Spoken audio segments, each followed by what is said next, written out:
Good evening. We have an extraordinary interview tonight with a childhood friend of one of the men arrested after the murder of drummer Lee Rigby. He tells us something of the background of the man, why he converted to Islam, and he makes claims about what might have contributed to him becoming a radical Islamist. The interview was conducted just a few minutes ago by Richard Watson, who has reported on Islamic militancy for many years.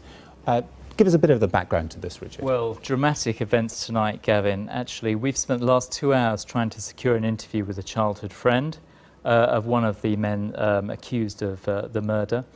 We arranged for that interview. He came into the BBC. We conducted the interview. Immediately after the interview, I'm told 3 people from Special Branch were in BBC premises. They arrested the man.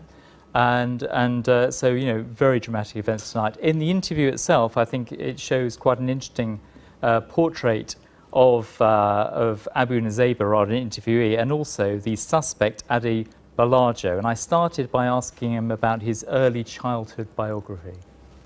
How long have you known Michael Abdulloja?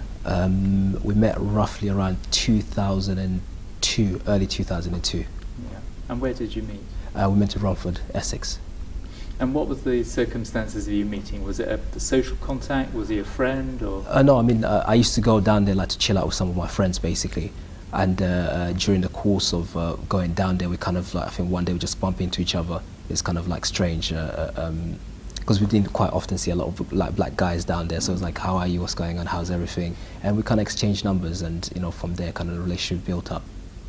And at that time, were you both non-Muslims? Because I understand you were both reverts to Islam. I mean, I wasn't in Islam because I came to Islam 2004, late 2004, basically, and he came in about 4 months after me, basically. Now, it is well known, it's established on the record that he was known and he knew Omar Bakri Mohammed and Al Mahjaroon at the time. Did you know him in those circles? Yeah, I mean, he used to attend some of their activities there, but he was quite an independent guy. He was never stuck to one particular group or anything like that. He would go to various circles, listen to various people and so forth. So he wasn't really kind of like stuck only with, Omar Bakri or Anjem Choudhury and so forth. Like he would float about, basically. But he knew them? Yeah, he was aware of them, yes.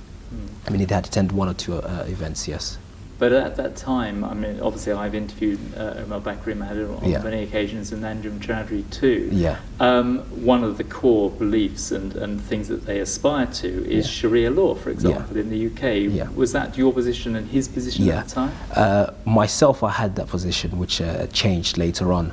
But Michael never took that position. Actually, he thought it was more sensible, for Muslims to live in Muslim lands and basically want to, live by the Sharia in Muslim lands. He thought that made more sense as opposed to basically living in the West and trying to basically implement the Sharia here. So did he consider emigrating to a Muslim land? Yeah, I mean, he did many times. I remember he wanted to do some qualifications in relation to teaching, and he wanted to do a qualification in relation to fitness training as well, I think, which he eventually did. And he wanted to really kind of use that to maybe go abroad and, live in a Muslim country. Well, that's some of the background to the suspect, Adi Balajo. But did Abu Nusaybah give us any clues as to what actually turned a switch in this man's head and made him into this violent person, potentially? He did. He said that about 6 months ago he had a conversation with him in London, and he says that Adi Balajo told Abu Nusaybah, our interviewee, that he had had a very bad experience in Kenya. And now we don't have any way of independently confirming this, but this is the account he gave us. He said he travelled to Kenya, he was arrested and picked up by the Kenyan authorities. He alleges he was tortured and abused, and he says that he noticed that fundamentally changed his mindset after that experience. I think we're going to see something here. Now, you describe Michael Abdulloja as, in a way, as a gentle man, the way you're describing him. Yeah. The contrast with someone who is capable of murdering someone on British streets is very, very stark indeed. Definitely. How do you understand that? Yeah, I mean, I believe certain events that happened to him recently kind of had an impact in shaping, that change. And although that change wasn't necessarily one that became overt, aggressive or anything like that. He just became more reclined and less talkative and so forth, like he wasn't his bubbly self, basically, and the recent events were, about 6 months ago, he basically just turned up one day, just knocked out of the blue, no number, no anything, and he said that, look, basically what's happened, I went to study in Kenya, and when I got to Kenya, in a particular village, we were rounded up by Kenyan troops, basically, and we were taken to basically a prison cell, okay, and we were all interrogated one by one, and he said that basically when my turn came, basically I didn't speak to them, obviously, because generally, like here, you say no comment and so forth, so I wouldn't accept, to speak to them. And he said that basically the officer said, you're not in the UK. He said basically, taking his private part side, he said, I'll F you, basically, if you don't speak. So, and basically he said that they beat him quite badly. And his comment was, he said, wallahi. Wallahi means, it's like an oath, say, I'm not lying, meaning by God, that I feel shy to describe to you what they did to me, basically. These were his exact words. I feel shy to describe what they did to me, basically. Did he tell you that he was physically and sexually assaulted? He told me he was physically assaulted. He told me he was sexually threatened.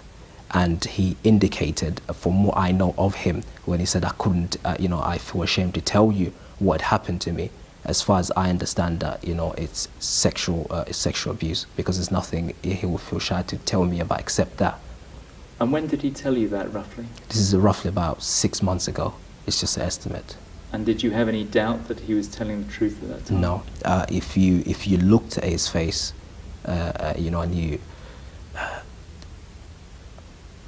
he was holding tears back, basically, when he was mentioning it. I mean, my impression when I heard it is I wanted to hug him. He's a close friend of mine. And I wanted to kind of hug him. Like a brother. To say it's okay. It's fine. Don't worry about it. So your judgment is that he had quite a profound change of personality after that? Definitely. He just became. It's almost like you'd say to him like oh yeah. We should get, we should try to give dawah, invite people to Islam. He'll just be like, yeah.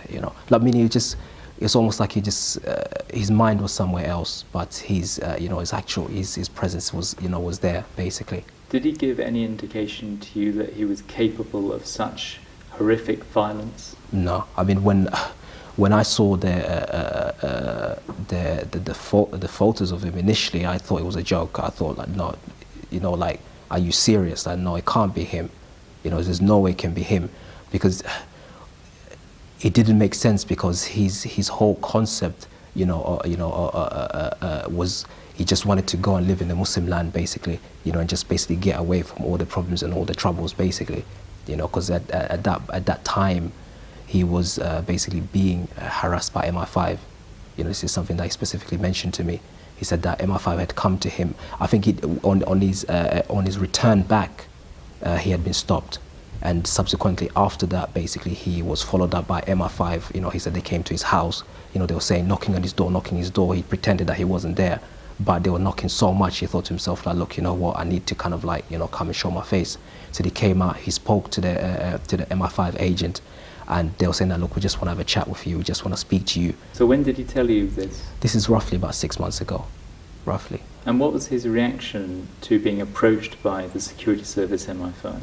Yeah, his situation was that, his wording was, Ak means brother, they're bugging me, like they just keep, they won't leave me alone, basically. Did he explain what they wanted? He mentioned that initially they wanted to ask him whether he knew certain individuals, basically. That was the initial issue, but after him saying that he didn't know these individuals and so forth, what he said is they asked him whether he would be interested in working for them. And do you think he did end up doing any work for them or not? No, I mean, he was explicit in that, he refused to work for them, but he did confirm that he didn't know the individuals that they asked him whether he knew.